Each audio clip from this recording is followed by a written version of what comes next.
The resurgence of hostilities along the Thailand-Cambodia border has drawn global attention. It's taking a massive humanitarian toll and it's adding to regional instability.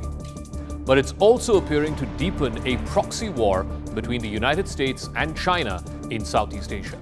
While both Thailand and Cambodia have local disputes which are rooted in a very entangled history, their respective security alignments and their economic dependencies and their patterns of foreign military support reveal a broader geostrategic struggle that is ravaging the Mekong Delta. Tensions escalated this past week along the contentious border, particularly near the Priya Vihar temple. The spark for the recent violence has been a series of incidents that happened between May and July, including the use of landmines, rocket attacks, and the death of soldiers and civilians. Each side has blamed the other for starting the hostilities, but this time around, it has fast turned into the most severe border confrontation in over a decade. In fact, Thailand's dramatic move to deploy US-supplied F-16s in live combat, destroying military targets in Cambodia, signaled a drastic escalation. Both states quickly expelled each other's diplomats, they closed border crossings, they brought their respective armed forces to high alert. And so much so that Donald Trump had to intervene and force both sides to get into ceasefire talks, the first day of which began in Malaysia on Monday. Now, here are some reasons why this is not just a localized dispute, but a proxy war between two great powers, America and China.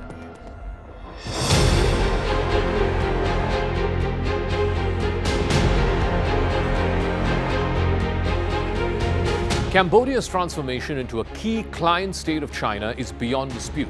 China is by far Cambodia's largest investor, trade partner, and even donor. Infrastructure, transport, energy, and construction projects in Cambodia are now overwhelmingly financed by China and Chinese interests. Some estimates suggest that nearly a third of all annual foreign investment that comes into Cambodia comes from China. Chinese capital is behind the high-profile developments, whether it is in Phnom Penh or whether it is some of these modern port expansions. China's influence is also particularly pronounced in the military domain.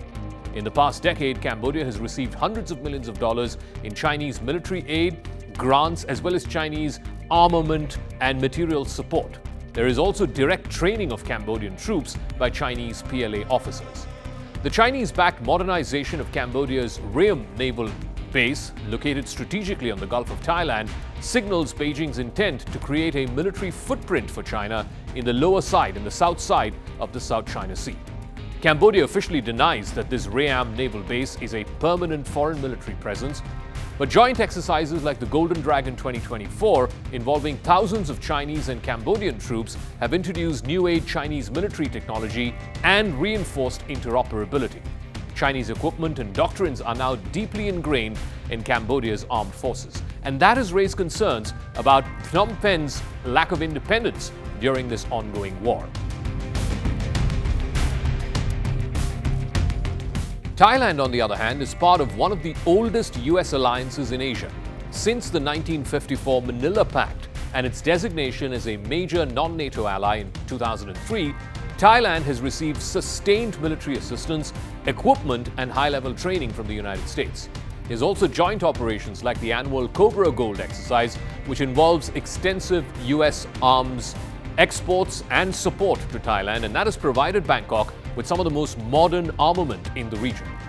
Despite deep security ties with Washington, Thailand, though, pursues a balanced foreign policy. It seeks to avoid outright alignment in the America-China rivalry. It continues military cooperation with America while maintaining significant economic ties with China. However, the recent deployment of US-supplied F-16 fighter jets in active operations against a Chinese-armed neighbor underlines the inherent risk of escalation. In moments of crisis like the recent war, this could tilt the region into being pawns in the great power competition between America and China. Now, if you were to compare the military strength of Cambodia and Thailand, whether it is manpower, organizational category, active personnel, for example, the Cambodian army has anywhere between 125,000 to 200,000, whereas the Thai army has more than 350,000 active personnel. Same goes for paramilitary forces. Cambodia has around 10,000, Thailand more than twice of that. The defense budget, as of 2024, Cambodia's defense budget is just a little over $1 billion. Thailand's is more than 5 times that at $5.73 billion. Main battle tanks, armored vehicles. Thailand maintains a much larger, much better funded and more technologically advanced military. Its forces are complemented by a substantial conscription system. It has a large number of reserves, and it has access to American logistics and training. Cambodia's military is smaller, it's comparatively under-resourced, though it's been buttressed recently by Chinese grants and training. Cambodia's arsenal is increasingly Chinese, whether it is small arms to rocket artillery or air defense systems. Its greatest numerical edge happens to be in mobile rocket launchers, which it uses to leverage long-range strikes across this contested border. However, Cambodia lacks a strong air force. Its capabilities are severely outmatched by the Thai Air Force. Thailand, on the other hand, wields an extensive fleet of American fighter jets, including the F-16 Falcons, in addition to Black Hawk helicopters and NATO-provided logistics and surveillance technologies. This air power advantage has already been demonstrated in the ongoing border hostilities between Cambodia and Thailand. In fact, Thai airstrikes deep inside Cambodia have been enabled because of these F-16s in live sorties. The border conflict, while it is rooted in historical grievances and nationalist fervor on both sides of this disputed border, it has acquired a geostrategic meaning and significance. Military analysts are now pointing to the deep risk in further escalation that could drag both Beijing and Washington into this Mekong conflict, either directly or by proxy, making the Mekong Delta a microcosm of great power competition.